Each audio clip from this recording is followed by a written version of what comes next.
Hi there everyone, Lars here from Camille's Harem. Not just a podcast for novice writers by novice writers, but also a YouTube channel by novice writers for novice writers, because writing is an adventure, it's more fun with friends.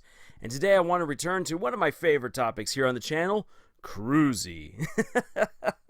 It might seem a little bit strange for me to return to this ship and talk about it a little bit because, well, we haven't really gotten much in the way of any big updates or news for Deltarune, and obviously the newest chapters aren't out yet.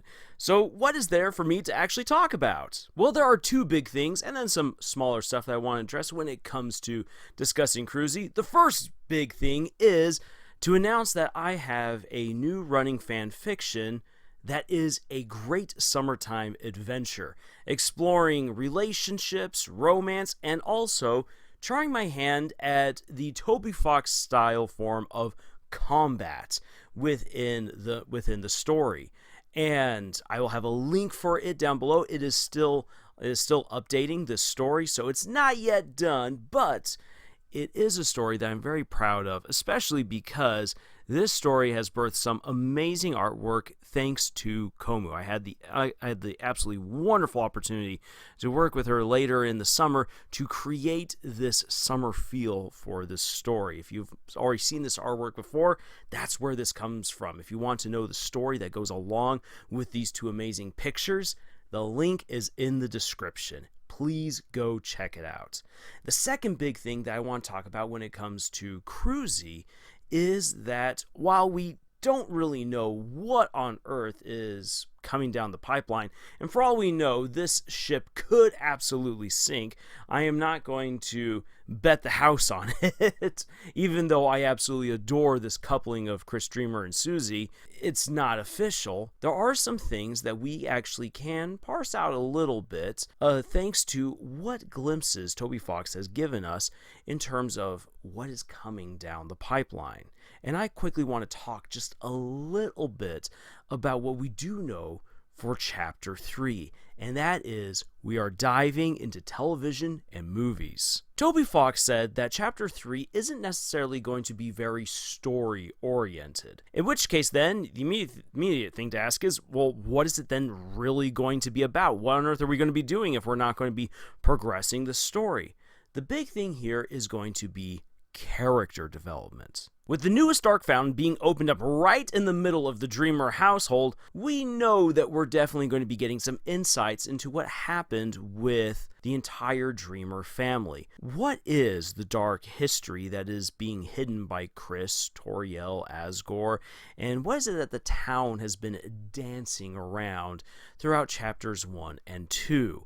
I don't think we're going to get all the answers in Chapter 3, but we're definitely going to get some of them, especially because, well, Susie, in a future moment, does say that Kris's family is all kinds of screwed up. And it's kind of interesting that she says it in a smiling way. Kind of like it's a, Kris, like, I know that you've been through a whole lot, and I'm here for you, and really the best way to kind of play off what we've just experienced is, you kind of gotta laugh at it. Which is something that for a lot of people are like, no, if something traumatic's happened, we must revel in how awful this is.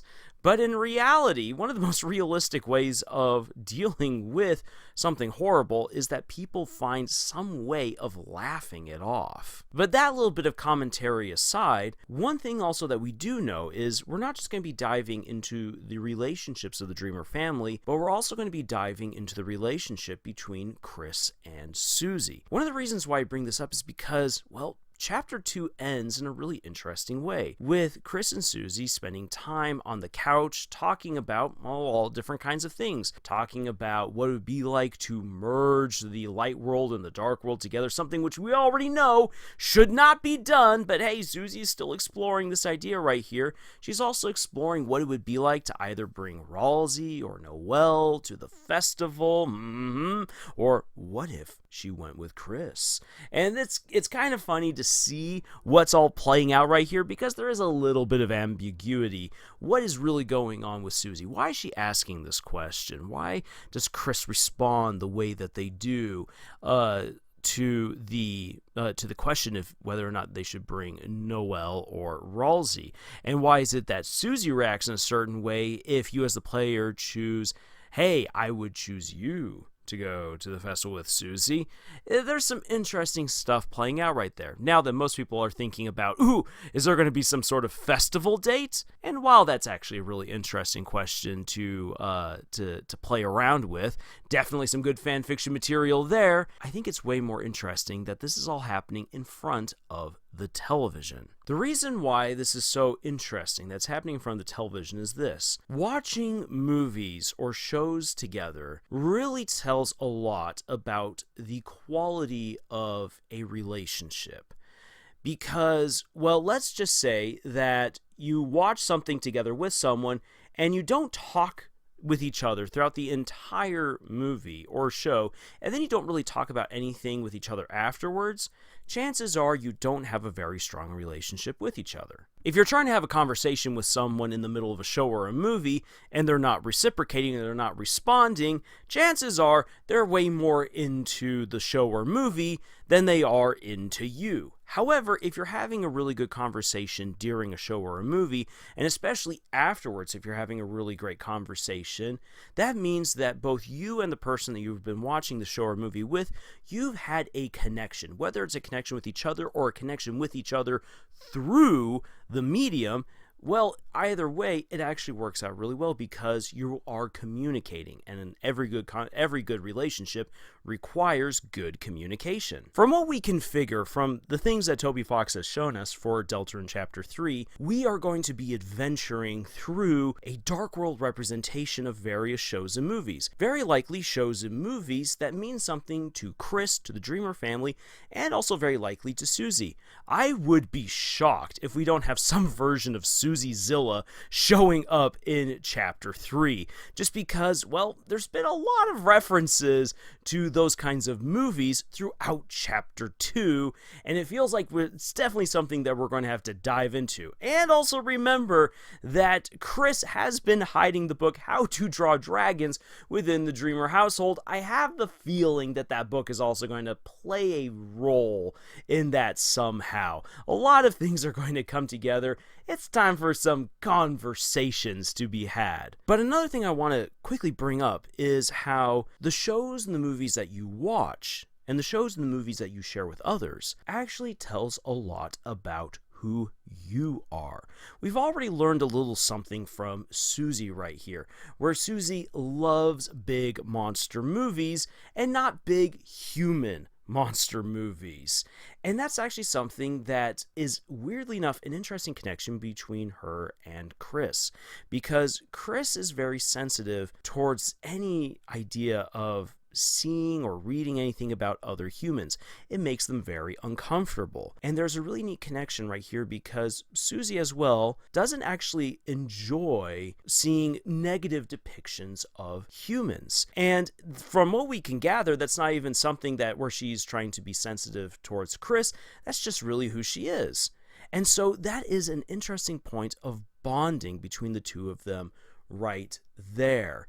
That there is this shared aversion from a certain depiction of humanity, and that for these two characters, it's not really about monster versus human. It is about belonging. It is about enjoying themselves. I really do feel that through certain adventures that are going to happen in Chapter 3, that we're going to learn quite a bit about Kris and Susie, and that movies and shows and these worlds that they go through within the dark world are really going to help them bond, to find those commonalities, those things that they can constantly talk about, that they can share with each other. And if anything, it looks as though Susie's affection for Kris, whether that be romantic or platonic, definitely grows after Chapter 3. So what is it then that we're getting in Chapter 3? If it's not a story, if it's not a chapter about the overall story of Deltarune, it is going to be character development. And while I do suspect that a lot of it will focus on the Dreamer family, the two main characters that are going to be there, that are already starting out together in this television world, are Kris and Susie. This is going to be a very interesting chapter. I feel like this is going to feed a lot of the Krusie fan base. It could also break the Krusie fan base. We're going to see what happens with this right here. But I do find it very, very interesting what we are going to be getting. Everything that I see so far hints to a lot of great character development for Kris and Susie in this chapter, which is something that we really do need, because back in chapter 2 and even in chapter 1, there is a lot of time that you spend just with Kris and not with Kris and Susie exploring their relationship, which, as we see at the end of chapter 2, there's definitely a relationship between these two characters. And this is something that we as the player need to explore a little bit further, because I feel like this is something that the overall fan base doesn't fully appreciate just yet. Whether romantically or platonically, this relationship between these two characters means a lot to them, and there's so much that we can uncover about both of them through this relationship that they might not be willing to share with any other character, or that any other character would be willing to share with them, especially because of the dark history that looms over Kris and the rest of the Dreamer family. So ultimately, in one way or the other, Krusie is the key to some great character developments. Now then, as we continue to wait for chapters 3, 4, and 5 to roll around, really what we're left with is just some really scraping speculation at what's going to happen and fan fiction. And I brought up at the beginning of the video that I've been working on this summertime Krusie fan fiction, which again, I really hope that you do check out and read, because it's been a blast to write it, and I hope that you have a fun time reading it. Also, the artwork that Komu did is just phenomenal. It's so beautiful. But I do want to bring up some thoughts I've had in regards to fanfiction, especially as I've been working on this Krusie fanfic and also a connected cartoon universe fanfic, while also working on all the books that I've been doing. Oh boy. Brandon Sanderson once said that if you are writing your own stories, why would you actually want to spend time playing around in another person's world, especially when the work that you do for another person's world isn't going to be considered canon? You can have a whole lot more fulfillment by exploring your own imagination in your own worlds. And what I've come to discover is that's really true. I do find way more enjoyment and fulfillment in writing my own books. And I love putting them out there into the world, and I love it when other people interact with those stories. It really means ultimately so much more to me when I get to hear people's feedback on my own original books than when people talk about my fan fictions. As great as it is to hear people say good things or even negative things about the fan fictions that I've put on out there, my own stories are really where it's at, and that's where a lot of my time and devotion go to on a regular basis. But then, I'm still writing all these fan fictions, and there's other fan fictions that I intend to write. So what on earth is, going on here? What I've come to learn for myself is this: fan fiction is a great creative outlet, especially if there's something that you really do enjoy. I love Deltarune. I mean, the number of videos that I've done here on the channel should prove the fact that I really do enjoy talking about this game. And its story and its characters, it really does mean a lot to me. And so, when something really means a lot to you, you start doing things that help to show other people how much you care about it, or to make it a little bit more a part of your life, whether that be through fan art, through fan fiction, through cosplay, through theory crafting, through reaching out to other fans and just carrying on great conversations with them, supporting the creators, whatever it is. Or making your, I love it when people make their own music and do their own music videos for stuff like Deltarune. It is great to see all the different ways that people participate in the stuff that they love. And so what I've come to learn is this, especially as someone who started off when Camille's Harem first got going saying, fan fiction is awful, what on earth are you doing with fan fiction? I've come to a point in time where I realize, look, Brandon Sanderson is absolutely correct. If you have your own original stories to tell, it's better to tell those stories than to spend all of your time with fan fiction, especially if you're someone like me who's trying to create a good living as being an author. You can't make a good living just writing fan fiction. It doesn't work that way. And it is, once again, just way more fulfilling to write your own stories. But fanfiction itself does provide that necessary creative outlet that you sometimes don't get just writing your own stories. It is fun to play within other people's sandboxes, especially if, once again, if it's a property that you absolutely love. And on top of that, fanfictions do give you a chance to explore already established characters in an already established world, and it actually can be a really great writing exercise. It's something that can really challenge you, really stretch you, really motivate you.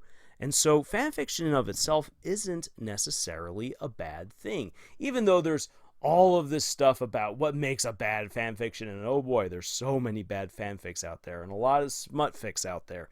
Woo-wee!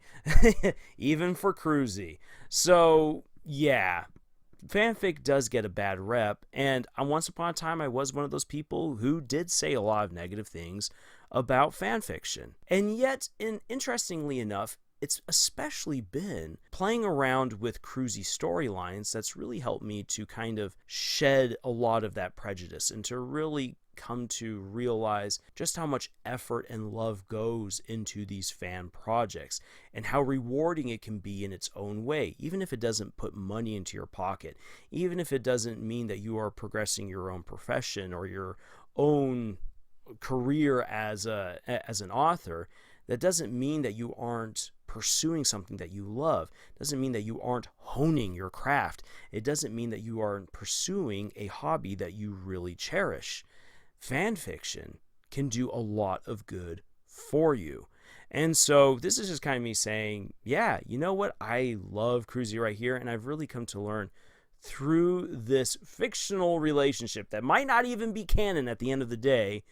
I've really come to learn a lot about myself and a lot about writing and a lot about fan fiction thanks to this couple right here. And so, again, just the value in a good ship. I think this is one of the reasons why I do enjoy Krusie so much, is because it's not just a fun way to engage in Deltarune, but it's been a really great way for me to explore more about writing, something that I'm very passionate about. And when I'm able to then see two things I'm passionate about, Krusie and writing, coming together and learning from that, it's something that I wanted to share. It's something that made me want to make this video and put it out there. I've got this story that I'm writing, and you should definitely check it out. Even if there's people out there who will say that this is cringe or that your story isn't good or that your writing sucks, I'm having fun doing this. It's been great. I love it. And because I love it, I want to share it. And so that's why I've made this video. So to conclude, again, I really do hope that you check out my newest fanfiction. But if you would really like to help me out right here, if you'd really like to support Camille's Harem, then please do check out the books that I have published under my own name. They are in the description below. I really do think that you'll love them, especially if you enjoy this Krusie fanfic. If you enjoy this Krusie fanfic, I guarantee you're especially going to love the original stories that I have come up with. But if you're just here to enjoy the Krusie goodness, to see the gameplay and everything else in the artwork, that is awesome. Thank you so much for joining us on this adventure that we call writing. And thank you for letting me indulge in my Krusie nonsense. It does mean a lot to me. And again, thank you guys. And until the next video, y'all, tschüss.